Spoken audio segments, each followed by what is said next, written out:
Hi, Ram Fam. Ram Fam? Hi, Ram Ding Dong. Hey, guys. You should put your leg down. That's really, distracting. Hey, guys. We are sitting down to do a video. Hopefully this one... Just don't be so awkward.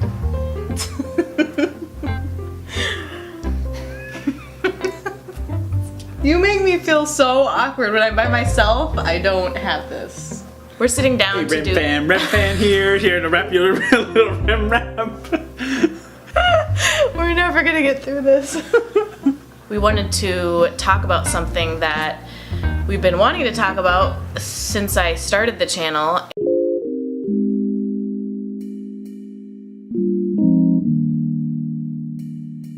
It's not for a lack of trying, it's just been, time, and there's a lot of things that I've been wanting to make videos about. If you're new to our channel, I'll give you a little background in just the fact that Phil and I are very passionate about marriage specifically, and so we feel led to kind of be an example and a light to our generation in the area of marriage and intimacy. And because obviously we are in a crisis with marriage and just the divorce rates climbing, and so when we got married there was several marriages around us that were ending, and that was like a hard reality because you're starting your own marriage, and for example one of the marriages was my own parents.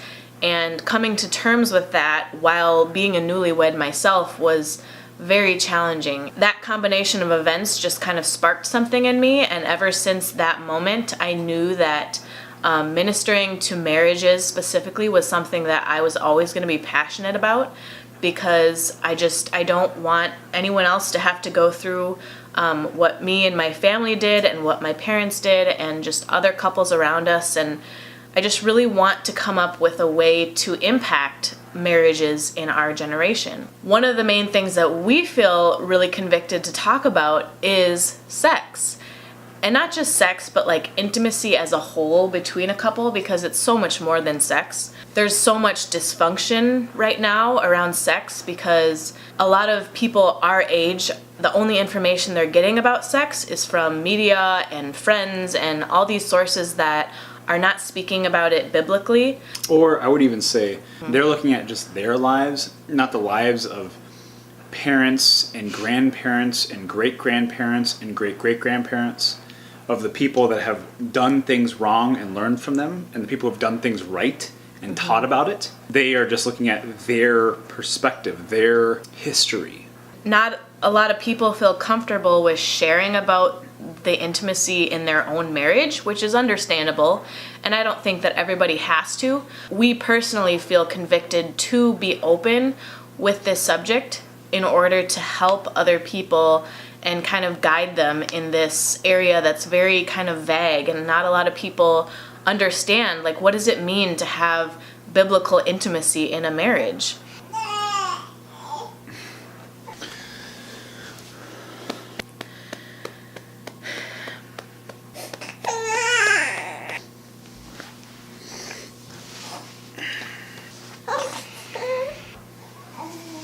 So before we go into anything else, I just want to mention that if you didn't know this already, we are both Christians and our videos are biblically based. And so if you're watching this and you're not a Christian and you don't believe in the Bible, that's okay. I encourage you to keep watching.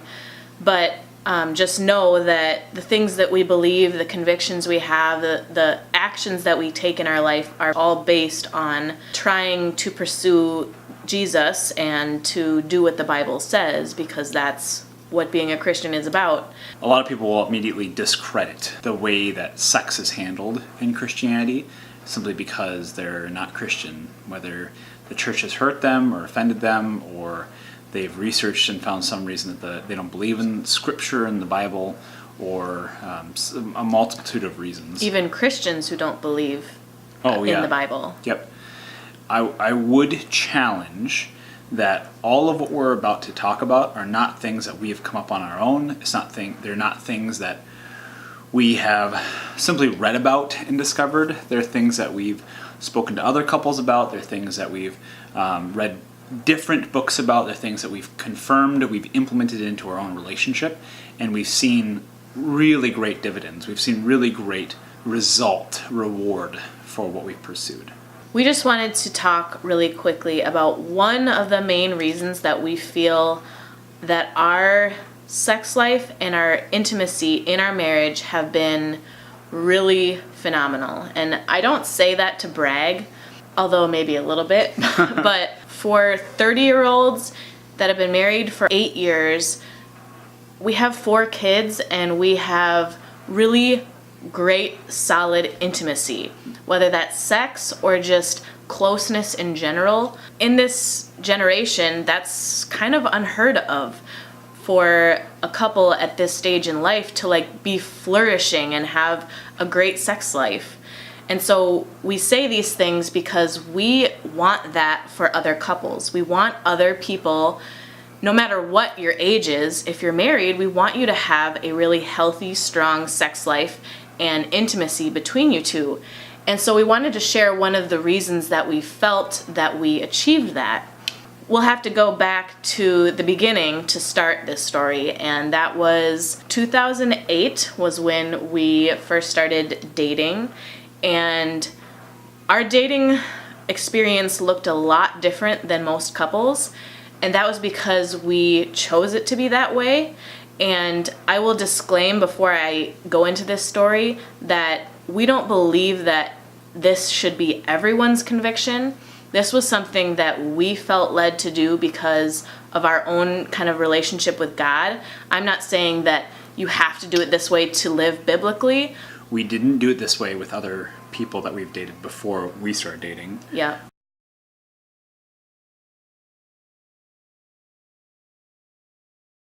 We learned the hard way as well. And so we took what we had learned before and said, let's not do that. Let's try things different. And from the very beginning, I'll say, it was on multiple occasions I told Lauren, if we can't change things, we're going to break up. Because the only reason that we are together is to get married, to have a committed, lifelong relationship. And if we can't do that for whatever reason, we need to end it now. There's just no reason to continue. There's no reason to drag it on. There's no reason to take separation. We're dating. This is the moment. If we can't do it right, then we're just not going to do it. And a lot of people thought we were crazy. And what I'm referring to is that we went into our dating relationship with certain things, like we had decided pretty early on that we weren't going to kiss until we were engaged. Said remember that we're no longer dating. Why'd we get married? So he could kiss me anytime he wanted and other things. But that was a conversation that we had, and we decided that we wanted to make a decision from the very first moment that we agreed to begin a journey to marriage.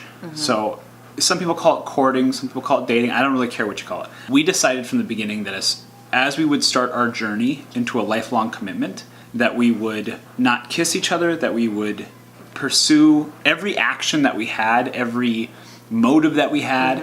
We would discuss it and say, is this something that we want to live with for the rest of our lives?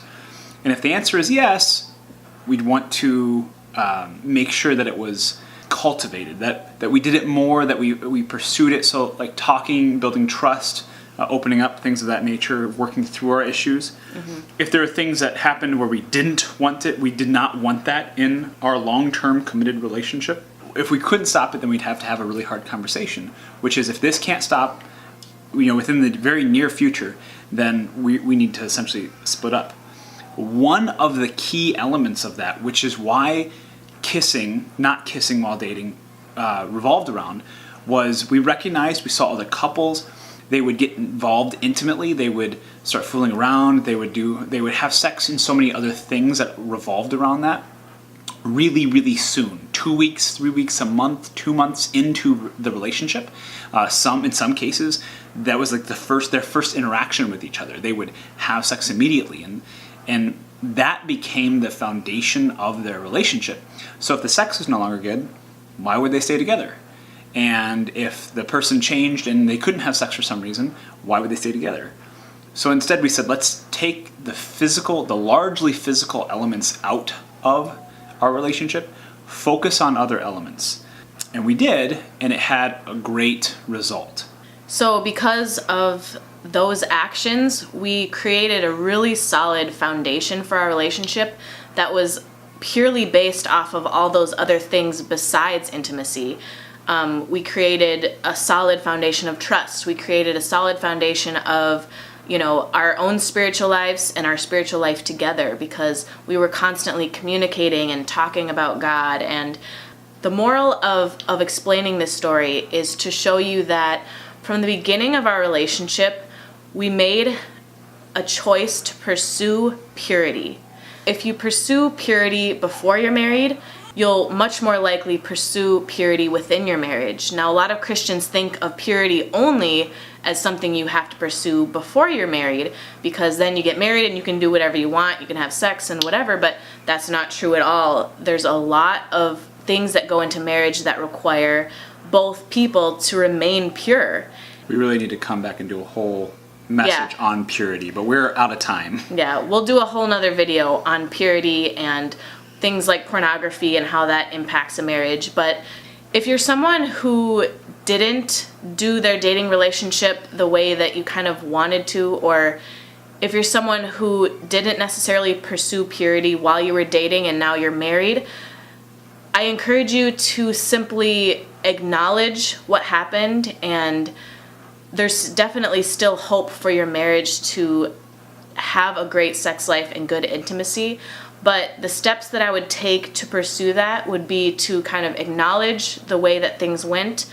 Maybe you've never asked God for forgiveness for that. He's got to go get the screaming child, so I'll just finish on my own. But if you've never asked God for forgiveness for the way that things went, if you acknowledge that the way that you did things while you were dating was not biblical, simply ask him for forgiveness and say, I know that we didn't do things the right way, but I desire for a healthy, strong, intimate life in marriage.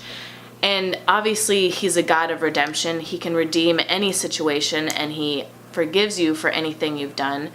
So to move forward from that, I would just ask for forgiveness. And just like we made an intentional decision to pursue purity in our dating, start taking steps to move towards pursuing purity in your marriage. And if you're not married or you're dating, I would just encourage you to kind of evaluate where you're at in your relationship with your significant other, evaluate where you're at with God, and just know that if you are intentional about pursuing purity in your dating relationship, that will carry over to your marriage. That last part was recorded the other day, but our ticking time bombs that were taking a nap exploded, and we had to kind of end the video before we finished. So I'm just going to kind of wrap this up on my own and finish what we were trying to say on that video. Our point in telling you these things is not to, one, make you feel guilty if you did it differently, two, make you think that we're like high and mighty and super holier than thou. I think that because it was something that isn't required, it really made a huge difference in our dating experience, but also has transferred over into our marriage. And what I mean by that is we made that decision to show God that we were serious about our faith. We made an outward choice with our life and our actions that showed how much we truly value God and value biblical principles. And I honestly believe that because we made that choice, He has blessed our marriage because of that. So many people these days ask the question, how far is too far in a dating relationship? How much sexual stuff can we get away with before it's considered sin?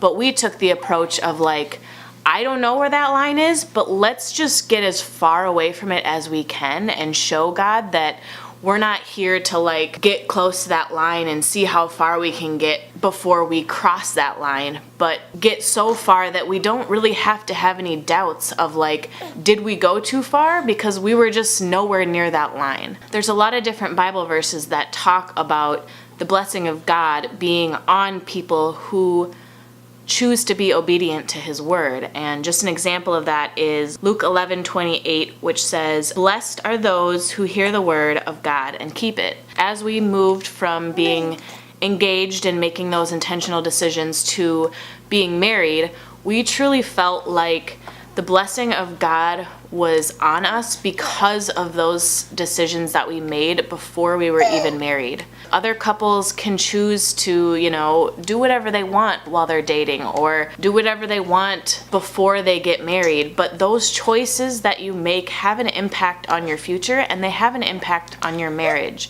Like I said, we say these things because we truly want other people to experience the blessing that we've experienced in our marriage. Doing it that way was one of the hardest things that we've ever had to do. And so I don't say this lightly. I know how hard it is to not kiss someone that you're madly in love with.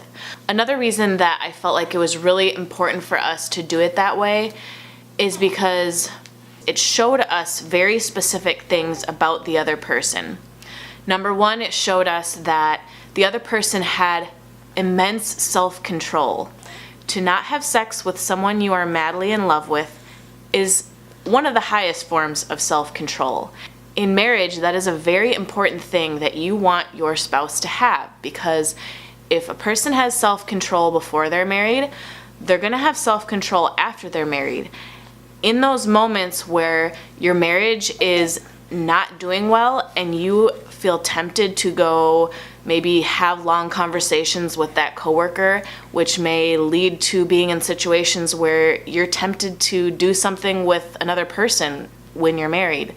It was important to me to know that Phil had a lot of self-control to show me that in the future, when we're married, he's going to have self-control when it comes to other women and temptation to do other things. It also showed me that he valued me for more than just sex.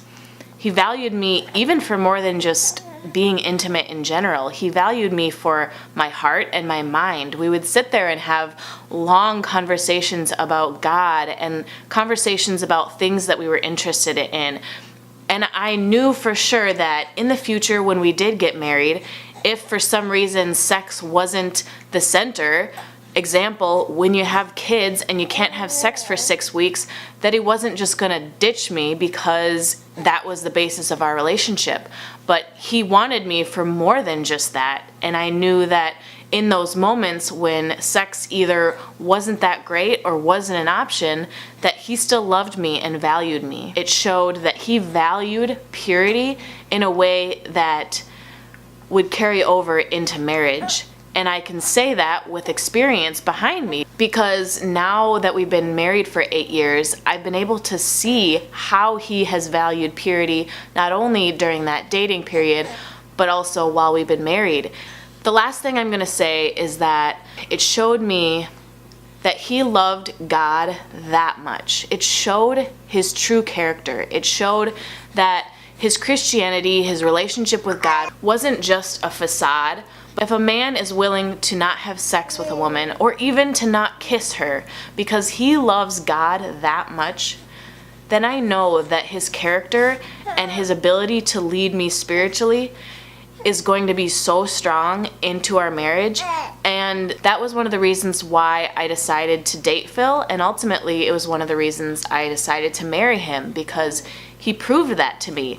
I wanted to see that the man that I was going to marry was truly pursuing a relationship with Christ and not just saying, oh yeah, I'm a Christian, I go to church, but that it affected his decisions to that point. Anyway, my alarm clock is going off again, so I hope that you guys understand our heart with talking about this subject, because I don't want anyone to leave this video feeling guilty, but truly I want you to feel encouraged in that just to know that your decisions can have a huge impact on your life. And if you make decisions that are not biblical, it can have a negative impact in your life. But the flip side to that is that if you are intentional about your choices and you choose to live biblically, that blessing of God will be on your life, and you'll be able to see the fruit of what those decisions can do in your life. Anyway, thanks for watching, Ren Fam, and stay tuned for some future videos about marriage and specifically about purity. Bye, Ren Fam.